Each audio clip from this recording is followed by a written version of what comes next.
যিনি কান্না করলে জাহান্নাম ভয় পান, যিনি হাসলে জান্নাত শোভা পান, তিনার অক্লান্তিক পরিশ্রমে নিমজ্জিত অন্ধকার থেকে আমাদেরকে তুলে সুনুরানি দিন আমাদের হাতে দিয়েছেন। সেই মহামানবের প্রতি লাখো কোটি দুরূদ ও শান্তির ধারা বর্ষিত হোক। তাই সকলে বলুন সাল্লাল্লাহু আলাইহি ওয়াসাল্লাম, আল্লাহুম্মা সাল্লি আলাইহি, আল্লাহুম্মা বারিক আলাইহি, আল্লাহুম্মা আমিন। মুহতারাম মুকাররম, সামনে কুরবানি আসছে আমাদের। এই কুরবানিকে কেন্দ্র করে প্রায় জায়গাতে বক্তব্য হবে। আমিও কয়েকটি আয়াত আপনাদের সামনে পড়লাম, একটি মাত্র আয়াত। তো আমি কিছু অংশ কুরবানি সম্বন্ধে বলবো, যেহেতু এখন সময়টা এইরকম। তারপরে পরিস্থিতিকে নিয়ে কিছু কথা আপনাদের সামনে তুলে ধরব। একটু আমার দিকে লক্ষ্য রাখবেন, কিছু আপনাদেরকে দিয়ে যাব ইনশাআল্লাহুল আজিজ। আল্লাহ তাবারাক ওয়া তাআলা বলছেন, ওয়ালিকুল্লি উম্মাতিন জাআলনা মানসাকাল লিয়াযকুরা ইসমাল্লাহ আলা মারযাকাহুম মিন বাহিমাতিল আনআম। আল্লাহ তাবারাক ওয়া তাআলা বলেন যে আমি প্রত্যেক জাতির জন্য কুরবানির বিধান দিয়েছি। তোমরা তোমাদের গৃহপালিত পশুকে কি করো? তোমরা আল্লাহর নাম নিয়ে জবাই করো। তো আমাদেরকে আল্লাহ তাবারাক ওয়া তাআলা বিধান দিয়েছেন, আমরা এটা পালন করব। তো কুরবানি শব্দটা কুরবুন থেকে এসছে, যার আবিধানিক অর্থ হলো নিকটবর্তী হওয়া। অর্থাৎ এক কথায় বুঝলেন যে আল্লাহর অনুগত্যশীলা বান্দা হতে গেলে কুরবানি নামক একটা বিধান আল্লাহ তাবারাক ওয়া তাআলা যে দিয়েছেন, আল্লাহর কাছের বান্দা হতে গেলে, আল্লাহর নৈকট্য হাসিল করতে গেলে আমাদেরকে কি করতে হবে? কুরবানি নামক ইবাদতটা করতে হবে।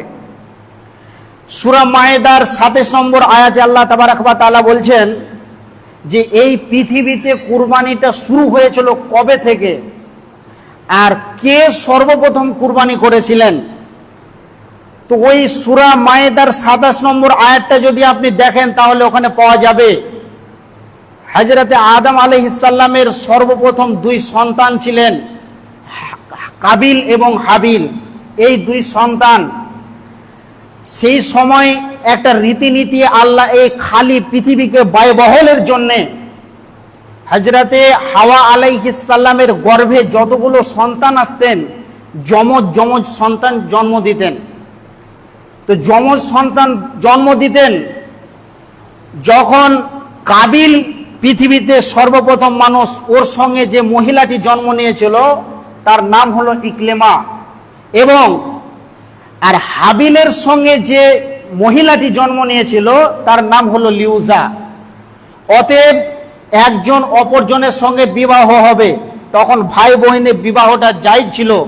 ধরেন হাবিলের সঙ্গে ইকলেমার জন্ম হয়েছে, কিন্তু হাবিল ইকলেমাকে বিয়ে করতে পাবে না, কিন্তু ওই বিয়েটা হবে হাবিলের সঙ্গে, যেহেতু কাবিলের সঙ্গে ইকলেমার জন্ম হয়েছে তার জন্যে। এখন যখন একে বুঝাচ্ছে হযরতে আদম আলাইহিস সালাম, কোনো মতেই কাবিল এটা মেনে নেবে না।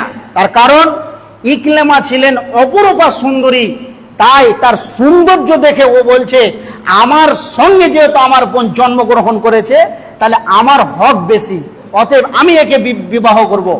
তখন হযরতে আদম আলাইহিস সালাম অনেক প্রচেষ্টা করলো, অনেক বুঝালো, কিন্তু কোনো মতে কাবিল বুঝতে চাইছে না। তখন আল্লাহ তাবারাক ওয়া তাআলা বলছেন যে হে আদম, তুমি বলো তোমার সন্তানদেরকে, ওয়াতলু আলাইহিম নাবা আবনা আদম বিল হক ইজ কররাবা কুরবানা। তোমরা কি করো? যদি আল্লাহর নিকটবর্তী হতে চাও এবং আল্লাহর রেজামন্দি ইলাহিকে যদি হাসিল করতে চাও, তাহলে তোমরা কি করো? কুরবানান, তোমরা কি করো? কুরবানি করো। ফাতুকুবিলা মিন আহাদিহিমা, তাদের দুই ভাইকে কুরবানির আদেশ দেওয়া হলো। তো কাবিল সে ছিল চাষবাস আবাদ করতেন, আর কাবিল সে চাষবাস করত, আর হাবিল তিনি গৃহপালিত পশু জীবজন্তু পালন করত। এবার হাবিল কি করলো? তার গৃহপালিত পশুর মধ্যে সবচাইতে যেটা সুন্দর, সবচাইতে ওর নজরে যেটাকে ভালো লাগলো, সেই দুম্বা, সেই ভেড়া, দুইটা মতান্তরে কথা এসছে। তো এই দুইটা পশুর মধ্যে একটা সবচাইতে যেটা সুন্দর, অতি উত্তম, ওই প্রাণীটাকে নিয়ে আসলো। আর কাবিল কি করলো, সেই তখন কি করলো, ওর গম জয়ের শীষগুলোকে, যেগুলো ভালো নয়, যেগুলো দেখতে পাচ্ছে যে এগুলো নাশকতা মানে পাতান জাতীয় আছে, তখন ওইগুলোকে একটা আঁটি নিয়ে আসলো। নিয়ে আসার পর একটা জায়গাতে পাথরের উপরে রাখলো। তখন আল্লাহ তাবারাক ওয়া তাআলা তিনার কুদরতি পাওয়ার এবং ক্ষমতায় একটা আসমান থেকে আগুনের ঝলক আসতো, আর সেই ঝলকে কুরবানিটাকে পুড়িয়ে দিত। তো কাবিল যেহেতু সে তার মনের চয়ন শোষণ সুন্দর ভালো জিনিস দেয়নি, বিধায় তার কুরবানিটা কবুল হলো না। আর হাবিলের এই প্রাণীটাকে আল্লাহ কবুল করে নিলেন। তখন কাবিল বলল, ক্বালা লা আকতুলান্নাকা, আমি তোকে নিশ্চয় হত্যা করব এবং কতল করব। তাই কাবিল প্রথম তার ভাই হাবিলকে কতল করেছিলেন। তবে এখান থেকে কি বোঝা গেল, যে আমরা কুরবানি দিব, তবে আমাদের সবচেয়ে দেখতে হবে যে এই পশুটা অতি উত্তম কিনা। তাহলে ইমাম সাহেবকে নিয়ে গিয়ে আপনি দেখাচ্ছেন যে পশুটা চলবে, দেখেন তো, মানে আপনার নিজের মন ওটাকে উপরে বসছে না, আপনি মেনে নিতে পারছেন না, বিধায় ওনাকে দেখতে যাচ্ছেন। তাহলে আপনি কি হিসাবে ওটাকে উত্তম মনে করলেন? তাহলে কুরবানির বিধান এমন একটি যে আল্লাহ তাবারাক ওয়া তাআলার নৈকট্য হাসিল করতে গেলে কি করতে হবে? কুরবানি দিতে হবে, এতটুকুই। এবার আসেন, কুরবানি কারা দেবে? আজকে বর্তমান পরিস্থিতি অনেক নিপীড়ন নির্যাতনের মধ্যে কুরবানিকে নিয়ে চলছে। এটা সর্বপ্রথম বর্তমান পরিস্থিতিকে এটা মুসলিমদের উপরে অ্যাটাক চলছে। তবে কুরবানিটা কি?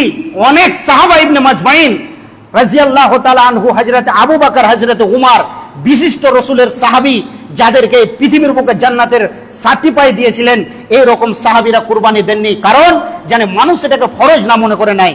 তাহলে যাদের সমর্থ আছে তাদেরকে কুরবানি দিতে হবে, যদি না দেয় তাহলে ওই রকম ব্যক্তি যেন ঈদগাহে না যায়। তাহলে সমর্থ আছে, কুরবানি দিতে হবে। তাহলে আজকে বর্তমান পরিস্থিতিতে আমরা যেন গরু না কাটি, এটা হচ্ছে আমাদের মেন টার্গেট। দ্বিতীয় হচ্ছে কি, যে এটা নিয়ে আজকে আমরা অনেক চিন্তিত রয়েছি যে আমাদের কি হবে সংগমন। তো এটা হচ্ছে কি, আমাদের মেন টার্গেট হচ্ছে কি, এইভাবে চলছে একটা বিভ্রান্তি। তাহলে আল্লাহ তাবারাক ওয়া তাআলা কি বলছেন? ইন্না সলাতি, ওই লোকেরাই তো কুরবানি করবে যাদের রঙ্গে ঢঙ্গে, যাদের বডিতে, যারা 24টা ঘন্টার দিনকে আল্লাহর হুকুম রসুলের তরিকায় যারা অনুসরণ করে, এই লোকেদের জন্য কুরবানি। ইন্না সলাতি, আগে সর্বপ্রথম হলো একটা মানুষকে নামাজি হতে হবে, 5 ওয়াক্তের সালাত পড়নেওয়ালা হতে হবে। তারপরে বলছে ওয়ানুসুকি, তারপরে ওই লোকটির জন্য কুরবানি। ওয়া মাহইয়া, সে লোকটি যে বেঁচে আছে সে আল্লাহর জন্য বেঁচে আছে। ওয়া মামাত, এবং সে যে মৃত্যুবরণ করবে, লিল্লাহি রব্বুল আলামিন, সব কিছু টোটালটাই হবে রব্বুল আলামিন আল্লাহ তাবারাক ওয়া তাআলার জন্য। তাহলে আজকে আমাদের যেটা মেন বস্তু, যে ইবাদত, যে ইবাদত ছাড়া বান্দার কোনো গতি নাই, যে ইবাদত আল্লাহ তাবারাক ওয়া তাআলা, যে ইবাদত আল্লাহ তাবারাক ওয়া তাআলা সর্বপ্রথম কিয়ামতের ময়দানে যখন মানুষকে উপস্থিত করবেন, আউয়ালু মা ইউহাসাবু বিহিল আবদু ইয়াউমাল কিয়ামাত as-সালাওয়াত, যে ওই লোকেরা কি করবে? ওই লোকের হিসাব হবে প্রথম সলাতের ব্যাপারে। তাহলে আমাদের সলাত নাই, নামাজ নাই, কিন্তু আজকে আমাদের একটা এরকম ইবাদত নিয়ে আমাদের বিরাট চিন্তিত এবং চিন্তা ভাবনা। অতএব শিক্ষিত সুধী মণ্ডলী, আজকে আমাদের উপরে বিরাট বড় একটা চক্রান্ত এবং নিপীড়ন নির্যাতন চলছে। এটা কেন চলছে? আমি পৃথিবীর কোনো রাজনৈতিক নেতাকে বলবো না যে ওরা আমাদের উপরে এটা করছে। এটা হচ্ছে কাদের কারণে, এখন আমি তুলে ধরছি বিষয়টা, আপনারা একটু মনোযোগ দিয়ে শুনেন। আল্লাহ তাবারাক ওয়া তাআলা বলছেন, জাহারাল ফাসাদু ফিল বাররি ওয়াল বাহরি বিমা কাসাবাত আইদিন নাস, জলে স্থলে সজ্জনে দুর্জনে জনহীন প্রান্তে জনসমুদ্রে যেই জায়গাতে মুসলিমের উপরে নির্যাতন চলছে, এটা কাউরি দোষ দিয়ে লাভ নাই, এটা হচ্ছে আমাদের হাতের কামাইয়ের ফল। লিইউযিকাহুম বাজাল্লাযী আমিলু লাআল্লাহুম ইয়ারজিউন। আজকে যদি আমাদেরকে এইভাবে আল্লাহ ছেড়ে দেন, কোনো টেনশন নাই আমাদের মাথায়, তবে আমরা কি করব? মসজিদ তো দূরের কথা, মসজিদের সামনে দিয়ে হাঁটবো না, আল্লাহকে স্মরণ করতে হবে এটা তো দূরের কথা, কোরআন হাদিসের ছত্র ছায়াতলে আমরা তো যাবই না, কিন্তু দিন ইসলামের যতগুলো রুলস অ্যান্ড প্রসিডিওর আছে এগুলো কেউ ফলো করবে না, এবং নামাজ তো আমাদের পড়া কোনো দরকারই থাকবে না। এগুলো হচ্ছে কেন? আজকে আমরা সুদখোরকে বলি এ পৃথিবীর সবচেয়ে শ্রেষ্ঠ পাপী, আজকে আমরা বলি জেনাখোরকে এটা হলো পৃথিবীর শ্রেষ্ঠ কি জেনাখোর, সে হলো সবচেয়ে নোংরা সমাজের মধ্যে, এর মতো নরহায়ানা নাই। কিন্তু শিক্ষিত সুধী মণ্ডলী, একজন লোক যদি সুস্থ সবল অবস্থায় থাকে আর সলাত আদায় যদি না করে, তার মতন জঘন্য এবং নগণ্য নরহায়ানার পৃথিবীর বুকে কেউ হতে পারে না। তাহলে শিক্ষিত সুধী মণ্ডলী, আজকে আমাদের উপরে যে বিপদটা আসছে এটা হচ্ছে আমাদের কর্মের ফল। আজকে যদি আমাদের উপরে এইরকম বিপদ না আসে, তাহলে বলেন আমরা আল্লাহকে ডাকবো? মানুষকে আল্লাহ তাবারক ওয়া তাআলা অর্থ সম্পদ এত সুস্থ সবল রেখেছেন, কিন্তু দেখেন আমাদের উপরে যদি কোনো বালা মুসিবত না আসে, তাহলে আমরা আল্লাহর রাস্তা ভুলেই যাব। আল্লাহকে আর ডাকার মতন আমাদের খেয়াল এবং ভ্রুক্ষেপ থাকবে না। অতএব আল্লাহ বলছে লিইউজিকাহুম, যাতে তোরা আমাকে স্মরণ করিস, লিইউজিকাহুম বাজাল্লাজি, এরকম কিছু কিছু মুহূর্ত এবং বিপদ আমি তোদের উপরে সঞ্চারিত করি, যাতে করে লাআল্লাহুম ইয়ারজিউন, আমি রবের দিকে তোরা ফিরে আসিস। যদি আমাদের ভিতরে এরকম একটা না আসে, তবে আমরা আল্লাহকে স্মরণ করব না। এবার আসেন যেই কথা আপনাদেরকে বলছি, হুব্বুদ দুনিয়া কারাহিয়াতিল মত। হুব্বুদ দুনিয়া মানে হচ্ছে দুনিয়াকে যারা প্রাধান্য দেয়, ভালোবাসে, কারাহিয়াতিল মত, এবং মতকে জঘন্য মনে করে। মতকে জঘন্য মনে করে কারা? পৃথিবীর বুকে যারা ঈমানবিহীন জীবন যাপন করে, যাদের ভিতরে ঈমান নেই, যারা আল্লাহকে স্মরণ করে না, যাদের ভিতরে আল্লাহর ভয় নাই, তারা হচ্ছে কি, তাদের কাছে হচ্ছে এই ব্যাপারটা যে তারা তাদের যেমন মন চাইবে তারা তেমন ভাবে চলাফেরা করবে। কিন্তু একজন মুমিন কোনোদিন মৌতকে ঘৃণা করবে না, কারণ মুমিন জানে যে আমার জন্য মৌতটা হলো সুসংবাদ। মুমিন মৌতকে চিন্তা করে তিনটি কারণে, আর কাফের বেঈমান মুশরিকরা মৌতকে চিন্তা করে তিনটি কারণে। কাফের বেঈমান মৌতকে চিন্তা করে যে এই যে পৃথিবীতে আমি বিল্ডিং, বালাখানা, অর্থ সম্পদ, গাড়ি বাড়ি, ব্যাংক ব্যালেন্স এত কিছু জমালাম, আমার সুখ শান্তি ছেড়ে দিয়ে চলে যেতে হবে। তারা অনেক কিছু ব্যাপার নিয়ে তারা চিন্তা ভাবনা করে, আর মনে করে যে এতগুলো সম্পদকে ছেড়ে দিয়ে আমাকে বিয়োগের ব্যথা ব্যথিত হয়ে যায় তারা। কিন্তু একজন মুমিন মৌতকে চিন্তা করে, সর্বপ্রথম যেটা চিন্তা করে একজন মুমিন, যে মরে যাব তো পৃথিবীর যে একটা ঝামেলা, ফিতনা, ফাসাদ, এ থেকে আমি মুক্তি পেয়ে যাব। তারপরে মুমিন মৌতকে চিন্তা করে যে মৌত হলো আমার জন্য সুসংবাদ, যতক্ষণ পর্যন্ত না মরব ততক্ষণ আমার শান্তির স্থান অর্থাৎ জান্নাতুল ফেরদাউসে আমি পৌঁছাতে পারবো না। তারপরে মুমিন মৌতকে চিন্তা করে যে মহান রবকে আমি দেখলাম না কোনোদিন, যার প্রেমে পাগল হয়ে 5 ওয়াক্তের সালাত আদায় করি, তারপরও মন শান্তি পাই না, তারপরে আমি তাহাজ্জুদ পড়ি। এইভাবে যারা কি করে, সালাত আদায় করে, তার রবকে দেখেনি তা সত্ত্বেও, আল্লাযীনা ইউমিনুনা বিল গায়ব, সে রবকে বিনা দেখাতে তার উপরে ইয়াকিন করেছে, বিশ্বাস করেছে, সে রবের মুলাকাত পেয়ে যাব। তাহলে মুমিন মৌতকে চিন্তা করে তিনটি কারণে, আর বেঈমানেরা মৌতকে চিন্তা করে তিনটি কারণে। শিক্ষিত সুধী মণ্ডলী, আজকে ধরে নেন এই জায়গাটা একটা কঠিন জায়গা, কিন্তু কিসের ভয় ভাই, কিসের টেনশন? শিক্ষিত সুধী মণ্ডলী, আল্লাহ তাবারক ওয়া তাআলা পৃথিবীকে, এই মানুষকে সৃষ্টি 50,000 বছর পূর্বে, তাকে যখন হায়াত দেওয়া হয়নি, তার 50,000 বছর পূর্বে তার মৃত্যুর নির্ধারিত সময় করে দিয়েছেন। আল্লাহ তাবারক ওয়া তাআলা বলছেন, আল্লাযী খালাকাল মাউতা ওয়াল হায়াতা লিয়াবলুয়াকুম আইয়ুকুম আহসানু আমালা। হে পৃথিবীর মানুষ, সর্বপ্রথম আমি তোমাদেরকে কি করলাম? মৌত সৃষ্টি করলাম। তারপরে ওয়াল হায়াত লিয়াবলুয়াকুম, যাতে করে লিয়াবলুয়াকুম আহসানু আমালা, যাতে করে তোরা কি করিস? ভালো আমল করিস। তার জন্য আল্লাহ তাবারক ওয়া তাআলা সর্বপ্রথম আমাদেরকে কি করলেন? মৌত নামে দিলেন। তাহলে আমি কোথায় মরবো, আমার শেষ খাবারটা কি হবে, সবকিছু যখন লিপিবদ্ধ আছে, তাহলে আমি ভয় করব কেন?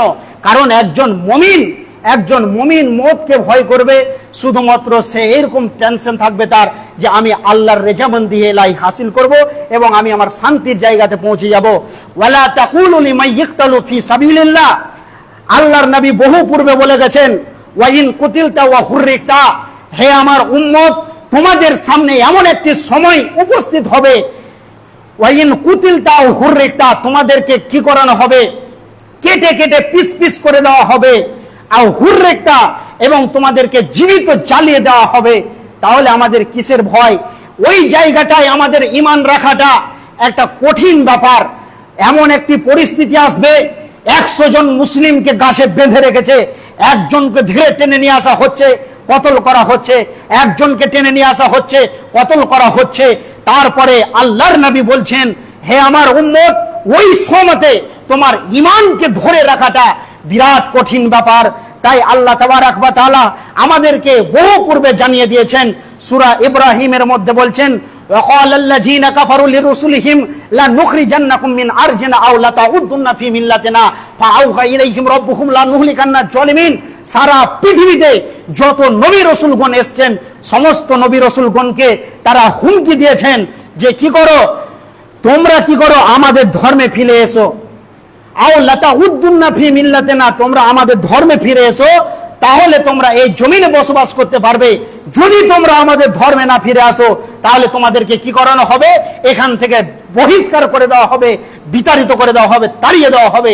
তাহলে আজকে আমাদের উপরে নির্মম অত্যাচার যে চলছে, এটা আজকে নতুন খবর নয়, এটা বহু পূর্বের ইতিহাস।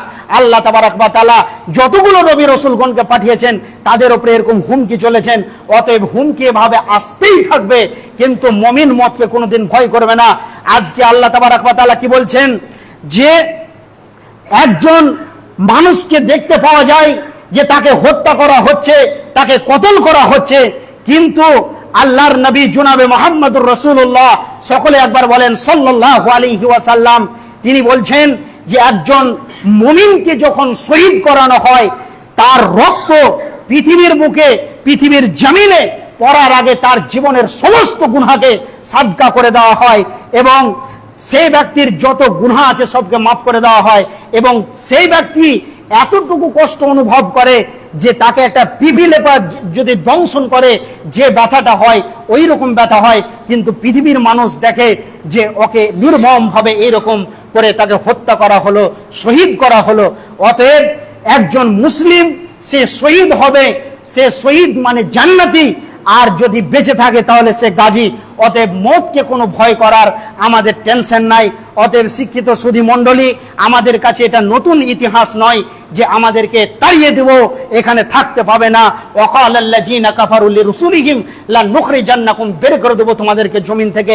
এটা বহু পূর্বের হুমকি।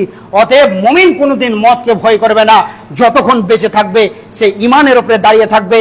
এরপরে যে কথা আমি বলছিলাম যে একটার পর একটাকে নিয়ে আসছে, কতল করা হচ্ছে, ওই সময়তে ঈমানকে টিকিয়ে রাখা বিরাট বড় একটা ব্যাপার। ঈমানের প্ল্যাটফর্মে 100% টিকে থাকাটা বিরাট ব্যাপার। ওই সময়তে বিশ্বনবী জনাবে মুহাম্মদুর রাসূলুল্লাহ সাল্লাল্লাহু আলাইহি সাল্লাম বলেছেন, একটা মানুষ যদি নামাজ, রোজা, হজ, যাকাত, দান, খায়রাত, জিকির আজকার কিছুই করে নাই, কিন্তু যদি ঈমানের উপরে সেই লোকটি দাঁড়িয়ে থাকতে পারে তাহলে সেই লোকটি জান্নাতি, সেই লোকটি জান্নাতি। তাহলে আমাদের কোনো টেনশন করার কিছু নাই।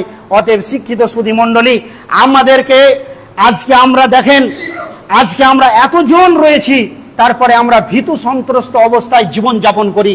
দেখেন, জঙ্গে বদরের যুদ্ধে মুসলিমদের সৈন্য সমান্তরাল হলো 313 জন, বেঈমান মুশরিকদের সৈন্য সমান্তরাল হলো 1313 জন। তাদের থেকে আমাদের থেকে অনেক গুণে বেশি, তারপরও তারা বিজয় পতাকা লাভ করলো। কেন? তাদের অন্তরে ছিল আল্লাহ। আজকে আমাদের অন্তরে আল্লাহ নাই। তাই রাসূল সাল্লাল্লাহু আলাইহি সাল্লাম বলছেন, মাসালুল লাযী ইয়াযকুরু রাব্বাহু, যে ব্যক্তি তার রবকে স্মরণ করে, ওয়া মাসালুল লাযী লা ইয়াযকুরু রাব্বাহু, এবং যে ব্যক্তি তার রবকে স্মরণ করে না, ওয়া মাসালুল হাইয়াতি ওয়াল মাইয়াত, ওই লোকের দৃষ্টান্ত, ওই লোকেদের উদাহরণ হলো মৃত্যু এবং জীবিত।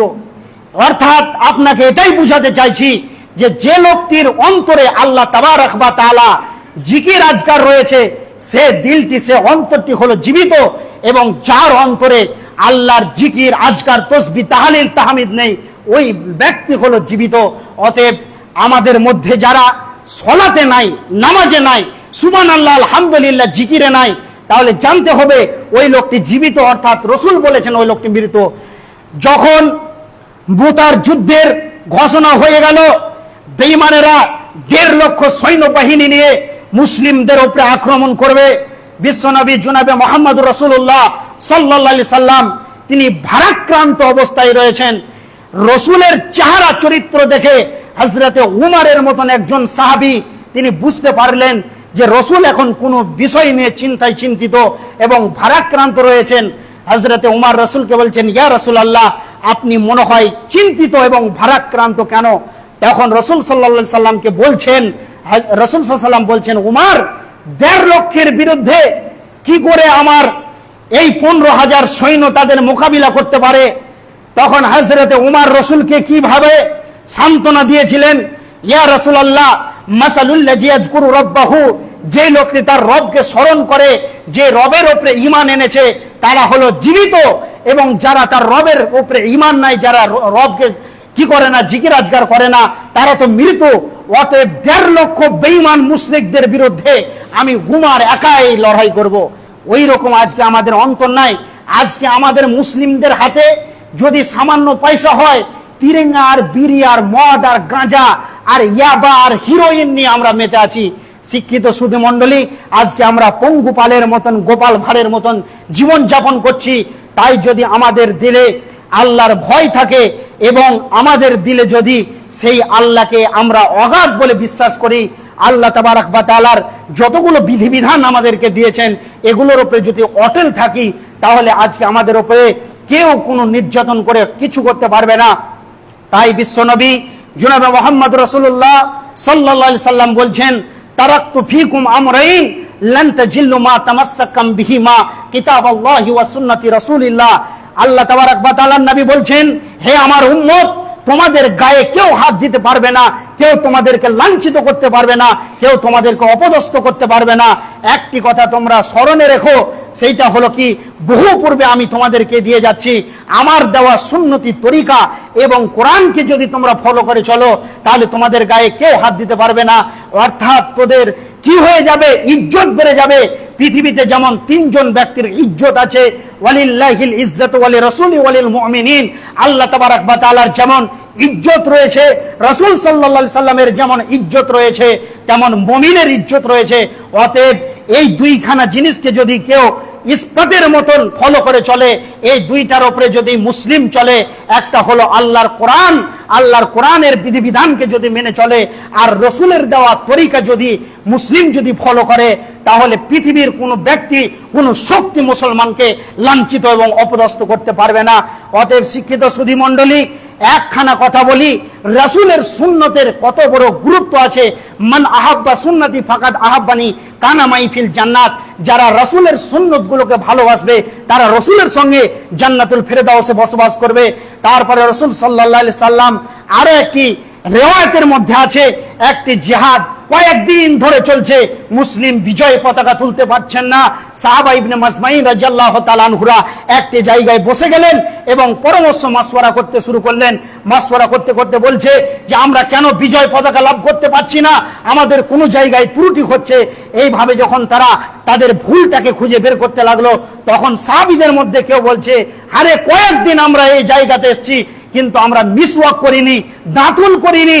যখনই সেই সাহাবা ইবনে মাজমাইনরা সকাল বেলায় ফজরের নামাজের পূর্বে গাছের ডালকে ভেঙে মুখে চাবাতে লেগেছে, আর তখন কাফের বেঈমানরা ময়দান ছেড়ে পালাতে লেগেছে, তাহলে একটা সুন্নতের কত বড় পাওয়ার, সুন্নতের পাওয়ার কতটুকু যে মুসলিম জাতিকে একটা সুন্নতে বিজয় লাভ করিয়েছে, বিজয় পতাকা তুলেছে। তাহলে আজকে আমরা পারছি না কেন? আজকে আমরা 36 বছরের নামাজি, 62 বছরের নামাজি, দাড়ি ছাড়তে পারি না। দাড়ি আমাদের জন্য একদম খুব যেন, আমাদের কাছে খুব যেন এটা খারাপ মনে হচ্ছে। আর কোন ভাই তো আবার কিছুই রাখতে চায় না, ও যে আবার কি মনে করে। অতএব শিক্ষিত সুধী মণ্ডলী, হযরতে আলী যখন কোন জিহাদের ময়দানে নামতেন, মোচে শুধু একবার এভাবে হাতটা মারতো, তো কাফের বেঈমানেরা পেশাব করে দিতেন, হুজু করে দিতেন, তাহলে একটা পুরুষের জন্য দাড়ি হলো একটা বাঘের মতন পাওয়ার। অতএব আমাদেরকে এগুলো ফলো করতে হবে। তাই শিক্ষিত সুধী মণ্ডলী, আমাদেরকে একতা হতে হবে। আল্লাহ তাবারক ওয়া তাআলার নবী বলছেন, হে আমার উম্মত, যদি তোমরা সহজে জান্নাতে যেতে চাও তাহলে একটা কথা শুনো। আর এই হাদিসটা বলে আমি শেষ করব। তাই আল্লাহর নবী বলছেন, ইয়া আইয়ুহান নাস, হে মানব সম্প্রদায়, তোমরা শোনো, কি করো, আফসুস সালাম, তোমরা একে অপরকে বেশি বেশি করে সালাম মুসাফা করো। যত বেশি সালামের প্রচলন ঘটবে তত ভাই ভাই একতা হবে। তাই আল্লাহ কোরআনে বলেছেন, ওয়াতাসিমু বিহাবিলিল্লাহ জামিআ ওয়ালা তাফাররাকু, তোমরা কি করো না, বিচ্ছিন্ন হয়ে না, এক আল্লাহর রশিকে তোমরা সকলে ধরে থাকবে। এই জন্য একজন ব্যক্তি কবিতা লিখেছেন যে এক বৃদ্ধের 5টি ছেলে 5 রকমের মতি, মিল ছিল না, ভাবছিল না একে অন্যের প্রতি। বৃদ্ধ একদিন একটি আঁটি কমচি দিল হাতে, বলল দেখি পারো কে সব ভাঙতে একই সাথে। পারলো না কেউ। বৃদ্ধ তখন আঁটিটাকে খুলে এক একটি কমচি দিল সবার হাতে তুলে, ভাঙলো তখন। বৃদ্ধ বলল, দেখলে কেমন ফল, একা হলে দুর্বল হবে, একতাতে বল। একটা আঁটির কমচি 10টা যখন থাকবে, দমড়ে ভাঙা সম্ভব হবে না। আঁটিটাকে খুলে যখন এক একটা দিল, পটপট করে ভেঙে দিল। অতএব শিক্ষিত সুধী মণ্ডলী, আজকে আমাদের মুসলিমে মুসলিমে মিল নাই। তাই রাসূল বলছেন, আফসুস সালাম, তোমরা একে অপরে বেশি বেশি করে সালামের প্রচলন ঘটাও। ও আতিমু তম, এবং একজন আজনবী ব্যক্তি যদি তোমার গ্রামে আসে, মুসলিম কিংবা যেই কেউ হোক না কেন, যেই শ্রেণীর মানুষ হোক, আপনার দায়িত্ব এবং কর্তব্য যে তার মেহমানদারি করা, তার খাবারের ব্যবস্থা করা। তারপরে রাসূল বলছেন, ওয়াসাল্লু বিল লাইল ওয়ান নাসু নিয়ামুন তাদখুলুল জান্নাতা বিসালামিন, এবং সারা পৃথিবী যখন ঘুমিয়ে যাবে তখন তোমরা কি করো, সালাত আদায় করো, তবে তোমরা তাদখুলুল জান্নাতা বিসালামিন, অতি আসামের জান্নাতে পৌঁছে যাবে। অতএব কাফের বেঈমানরা বলছেন যে আমাদের সৈন্য সমান্তরাল এত বেশি, তারপর আমরা বিজয় পতাকা কেন তুলতে পারছি না। তো এই রকম ধরনের কাফের বেঈমানদের সূচনা হলো। তখন কাফের বেঈমানরা বড় বড় লিডারেরা মাশওয়ারা করলো যে এদেরকে কেন আমরা দবাতে পারছি না। তাহলে এখানে আমাদের একটা কিছু ব্যাপার আছে। ওদের মধ্যখানে একজনকে বলল যে তুই মুসলিমের সঙ্গে মিশে তুই তাদের খবরটা নিয়ে আয়, কি ব্যাপার। ও যখন খবর আনতে আসলো, গভীর রাত যখন হয়ে যায়, রাসূল সাল্লাল্লাহু আলাইহি সাল্লাম এবং সারা পৃথিবীতে যত নবী এসেছেন সমস্ত নবীদের উপরে একটা আমল ছিল, সেটা হলো তাহাজ্জুদ, ওদের জন্য অপরিহার্য ছিল পড়াটা। এবং যখন দেখছে রাসূলের সঙ্গে সাহাবা ইবনে মাজমাইনরা গভীর রাতে উঠে হাউ হাউ করে কাঁদছে আর রবের সঙ্গে কানেকশন করছে, তখন এদের মধ্যখানে যাকে পাঠিয়েছে তাদের খবর আনার জন্য, তখন এ বুঝছে যে এত সুন্দর তাদের ব্যবস্থাপনা, তারা রবের সঙ্গে কানেক্ট করেছে, অতএব এদেরকে আর কোনোদিন দবানো যাবে না। তখন তারা যারা ভালো অ্যাকচুয়ালি মনে করলো, যাদেরকে আল্লাহ হেদায়েত দিল, তারা এরকম সুন্দর চরিত্র আখলাক দেখে ঈমান নিয়ে চলে আসলো। আর যারা মুশরিক তো মুশরিক হয়ে থেকে গেল, জাহান্নামের কীট হয়ে গেল। অতএব দেখলো, এদেরকে এসে খবর দিল যে এদের সঙ্গে আর পারবি না, কারণ এরা গভীর রাত্রে তাদের রবের সঙ্গে কানেক্ট করেছে। অতএব এদের সঙ্গে পারতে গেলে আমাদেরকে ঈমান ছাড়া আর কোনো পথ নাই। অতএব যারা অতি চালাক এবং ভালো মানুষ, তারা ঈমান নিয়ে চলে আসলো, এবং যারা অহংকারের জীবন যাপন করলো তখন তারা পৌতিলতাকে আঁকড়ে ধরে থেকে গেল। অতএব শিক্ষিত সুধী মণ্ডলী, আমরা তখনই বিদায় লাভ করতে পারবো। ওয়াদাল্লাহুল্লাযিনা আমানু, আল্লাহ তাবারক ওয়া তাআলা বলছেন, তোমরাই এই পৃথিবীতে বসবাস করবে, আমি আল্লাহ ওয়াদা করছি, এই ওয়াদা কাউরির নয়। ওয়াদাল্লাহুল্লাযিনা আমানু, তোমরা 100% আল্লাহর প্রতি ঈমান আনো। ওয়াদাল্লাহুল্লাযিনা আমানু মিনকুম ওয়া আমিলুস সলিহাত, এবং তোমরা নামাজি হয়ে যাও, ঈমানের পরে নামাজি হয়ে যাও, হাদিস কোরআনের গণ্ডির ভিতরে মসজিদ আলা হয়ে যাও। কামাস্তাখলাফাল্লাযিনা মিন ক্বাবলিহিম, যেমন তোমাদের পূর্বে যেমন তারা বসবাস করেছে, রাজ কায়েম করেছে, সেই রকম রাতারাতি আল্লাহ চেঞ্জ করে দিবেন। শর্ত হলো ঈমান আনতে হবে 100%, এবং আমাদেরকে হাদিস কোরআনের গণ্ডির ভিতরে ঢুকতে হবে। গণ্ডির বাইরে থাকতে গেলে লাত জুতা খেতে হবে, কোনো উপায় নাই। এই বলে আজকে আমি আমার বক্তব্য শেষ করলাম। আল্লাহ তাবারক ওয়া তাআলা আমাদেরকে বেশি বেশি শোনা বলার থেকে